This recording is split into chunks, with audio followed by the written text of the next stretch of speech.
Hello বন্ধুরা, কেমন আছেন? আমরা আজকে মাছ মারতে চলে আসছি পুকুরে। দেখতে পাচ্ছেন আমি কিন্তু জাল ফেলেছিলাম পুকুরে এবং অনেকগুলো মাছই তুলেছি। ১ম জাল ফেলাতেই আমার অনেকগুলো মাছ ওঠে। যদিও আমি ভিডিওটা আপনাকে দেখাতে পারিনি, আপনাদেরকে দেখাতে পারিনি এইজন্য যে আসলে আমার হাতে জাল ছিল। আ ফোনটা আসলে ওপেন করা হয়নি সে সময়।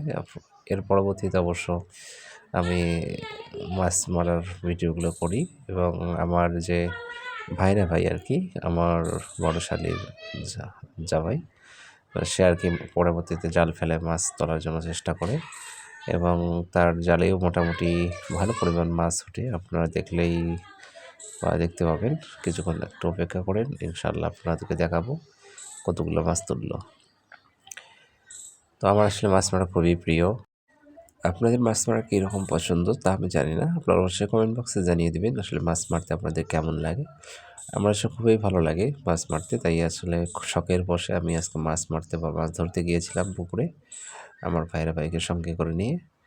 তো এর পরবর্তীতে যে আমার ভাইরা ভাই যে জালটি ফেললো, এই জালটিতে অবশ্য মোটামুটি অনেকগুলো মাছ ওঠে।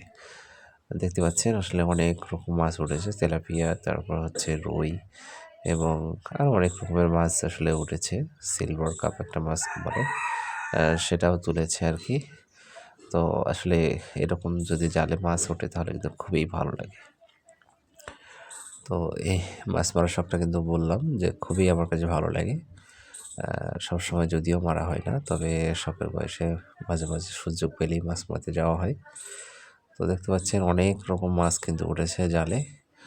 আর আমরা কয়েকজন মিলে যে মাছ মারতে গিয়েছিলাম তারা অবশ্য জাল থেকে মাছগুলো ছুটিয়ে নিচ্ছে। আ তো আমার ভিডিওটি যদি আপনাদের কাছে অবশ্যই ভালো লেগে থাকে তাহলে অবশ্যই ভিডিওটিতে একটা লাইক, কমেন্ট, একটা শেয়ার করবেন। আসলে ব্লগ ভিডিও মাঝে, মাঝে বানানোর চেষ্টা করি বা ইচ্ছা হয় কিন্তু অনেক সময় কাজক্ষেত্রে হয়ে ওঠে না। তো ইনশাআল্লাহ এখন থেকে মাঝে, মাঝেই যেকোনো জায়গার ভালো, ভালো স্মৃতিগুলো ধরে রাখার চেষ্টা করব।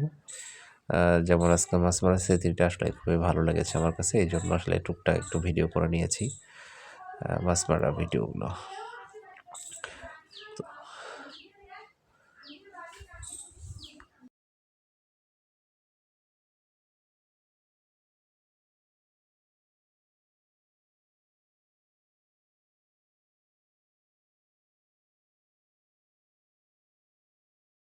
তো এই পুকুরের পাশে কিন্তু অনেক কয়েকটা পুকুর রয়েছে। সেই পুকুরগুলো সব ঘুরে, ঘুরে এখন দেখব। আপনারা দেখবেন আসলে পুকুর অনেক কয়েকটা পুকুর রয়েছে এই পুকুরের পাশে। আমি এখন সেই পুকুরগুলোকে একটু ঘুরে, ঘুরে দেখার চেষ্টা করব। পুকুরের পরিবেশগুলো এবং আসলে প্রাকৃতিক সৌন্দর্যগুলো আসলে খুবই ভালো লাগে। রোদেলা দুপুরে একটু প্রাকৃতিক সৌন্দর্যগুলো খুবই মন কেড়ে নেওয়ার মতো।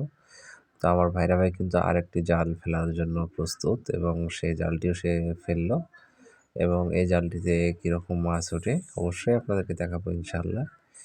দেখা যাক কতগুলো মাছ ওঠে এই জালটিতে। এখন জাল তুললেই বোঝা যাবে যে আসলে কতটুকু মাছ উঠেছে। ও ভেরি স্যাড, আসলে এবার কোনো তেমন মাছ ওঠেনি। একটা শুধু পুঁটি মাছ পাওয়া গিয়েছে। তো যাই হোক পুকুরগুলো একটু সাইড দিয়ে ঘুরে, ঘুরে দেখাবো আপনাদেরকে। আসলে প্রাকৃতিক সৌন্দর্য বা পুকুরের একটা পুকুরে নিজস্বভাবে মাছ ধরা আসলে খুবই ভালো একটা ফিল। এটা আসলে যারা করেছেন বা যারা মেরেছেন তারা আসলে জানেন যে কীরকম আসলে ফিল একটা, সুন্দর একটা অনুভূতি। দেখতে পাচ্ছেন অনেক কয়েকটা কিন্তু পুকুর আছে। যদিও এই পুকুরগুলোর মালিক আসলে অন্য কেউ। তবে পুকুর পাড়ে বা নদীর পাড়ে ঘুরতে ফিরতে বা মাছ মারার দৃশ্যগুলো আসলে খুবই মন কেড়ে নেওয়ার মতো একটা গ্রামীণ দৃশ্য। এটা আসলে শহরে যারা থাকে তারা এগুলো আসলে খুব একটা মর্ম বোঝে না বা তারা এগুলো বুঝবে না বা এটার আনন্দ তারা উপভোগ করতে পারে না। আসলে আমার কাছে কিন্তু খুবই ভালো লাগে এই প্রাকৃতিক অর্থাৎ গ্রামীণ যে দৃশ্যগুলো রয়েছে। তো আপনার কাছে কীরকম লাগে আবারও বলবো, আপনারা যদি পারেন অবশ্যই একটা কমেন্ট বক্সে জানিয়ে দেবেন আপনাদের এই গ্রামীণ সৌন্দর্য, গ্রামীণ প্রাকৃতিক পরিবেশগুলো কেমন লাগে আপনার কাছে। তো ঠিক আছে, ভালো থাকবেন, সুস্থ থাকবেন। সকলের সুস্বাস্থ্য কামনা করে আজকের ভিডিওটি কিছুক্ষণের মধ্যেই শেষ করবো ইনশাআল্লাহ। ভালো থাকবেন, সকলকে সালাম জানিয়ে বিদায় নিচ্ছি। আসসালামু আলাইকুম ওয়া রাহমাতুল্লাহি ওয়া বারাকাতুহু।